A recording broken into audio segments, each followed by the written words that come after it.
like so many do this time of year in the springtime. Today's video we are making about what is the best M car that I think, you guys driven a lot of stuff, what's the best M car you could buy? Now, the biggest disclaimer of this video, you should never buy any BMW for a primary driver. You can say whatever you want. I'm telling you, I've had, I don't know how many BMWs in the past. Daily driver, no. Absolutely not. This is brand new, and you're getting rid of it before it has 70,000 miles on it. Absolutely not. Like I said, I've driven pretty much about everything. There's some brand new stuff I have not driven, obviously. As far as, we'll break it down by oil leaking and coolant leaking. All right. The worst coolant leakers, the worst coolant leaking cars ever known to man is the M54. Whether it's an E46, E39, them babies, you can put all new coolant lines on it all you want. Once every year or so, you're gonna start springing leaks and blowing lines off and having pump failures. We never could really find a good, even the factory BMW water pumps in those cars, which are mechanically belt-driven pump, they would just never hold up over time. As far as those cars go, oil leaking, valve cover gasket, oil pan gasket, the CCV would leak, all kinds of things like that. And not to say you can't make them reliable for a short period of time, you can. And the parts are not very expensive for those, so you can fix them easily, but you're gonna have to fix them. All right.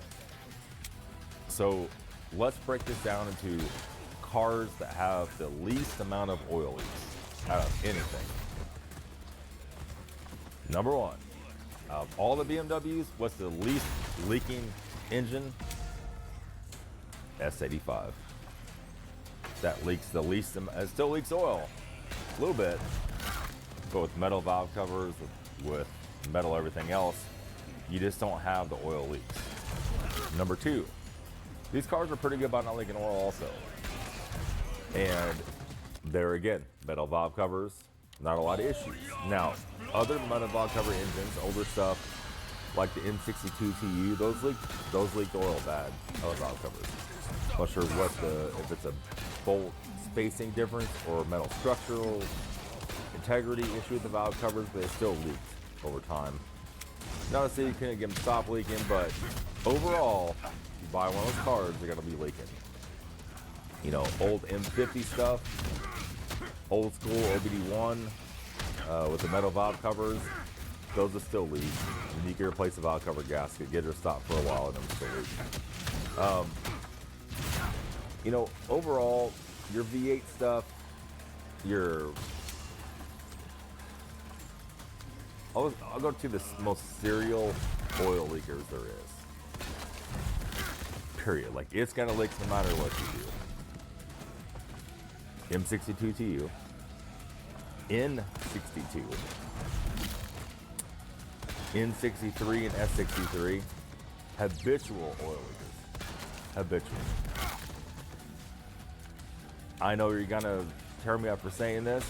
N52 and N54. In my opinion, those are some of the greasiest ones I've ever seen, and that's just the fact of it. Not so you can't make it stop leaking for a time, but they will leak again. You replace the valve cover on a lot of those plastic valve cover engines, it will leak again. Period. The problem is a lot of those cars, whenever it does leak, you get the smell through the vents. And that's just the way that system is set up on almost all those cars. What do I think the most unreliable BMW is? The most unreliable used BMW is? Right now, the most popular car? You're gonna laugh at me for saying this, but I'm telling you my personal experiences. What took the most money for the less fixable outcome? N52. In the E90 and earlier E60. So you're looking at 328, IX, and 528, 530, 330. For some reason, those engines with the Vano solenoid problems, electric water pump, they have the worst of all the world as far as money goes, and you don't get the power out of it to justify spending the money on that. Now, BMW saving grace. The transmission, the ZF transmissions, as long as you change the fluid in all these cars, are pretty good. We don't see a lot of failures with these transmissions. We don't even see a lot of SMG failures, to be honest with you. Only if stuff was neglected, run out of fluid. Usually the younger crowd is driving those cars that breaks those pumps, it breaks the clutch, blows the clutch apart. And anything, if you mistreat it, that has big horsepower is going to break itself. And don't worry, we're getting to the best M car you could possibly get. What is some of the most unreliable M cars? Now remember, everything's reliable to an extent up to 70, 80,000 miles. What have I seen? What is the most unreliable M cars?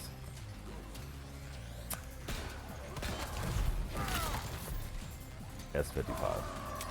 I know. I'm telling you. You guys are gonna tear me up for that one. That car has unbelievable amount of expensive parts on it. The closer you get to 100K, turbos go. Turbos are not cheap on that. I'm not even talking about the crank hub issues. The valve cover. It doesn't have electric water pump in that car. It has the belt-driven separate pump. That's one good thing about it. You still got Vano solenoids. You still have imminent engine failure. I mean, it just goes on and on and on. Grotesquely expensive expansion tanks, things like that. I just think that's the biggest money hogs you could buy right now as far as M cars. These cars, S65, S85, you can like fix those cars. S55, I don't know, man.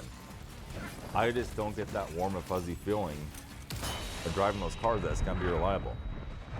And it could be the ones I've had, a lot of kids had them, they've been terrorized, but that's everything, that's all damn cars. Just the way that is. Same thing on the Porsches.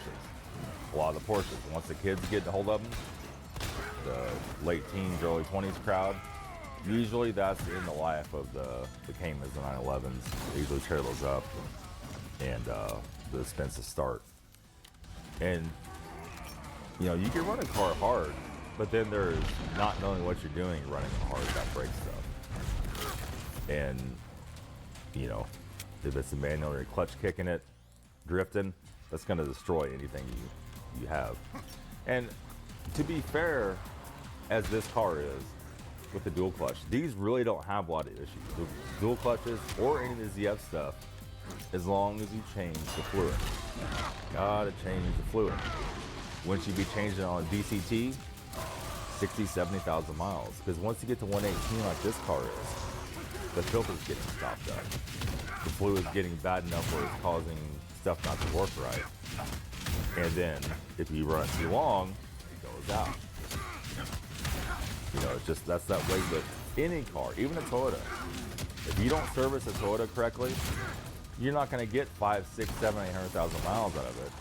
You're just going to run it to the ground, never change the oil, never change the transmission fluid. It's going to break. It's going to break. Nothing is immune to maintenance. You have to do maintenance on everything. So that brings me to what is the best M car you could buy, especially right now.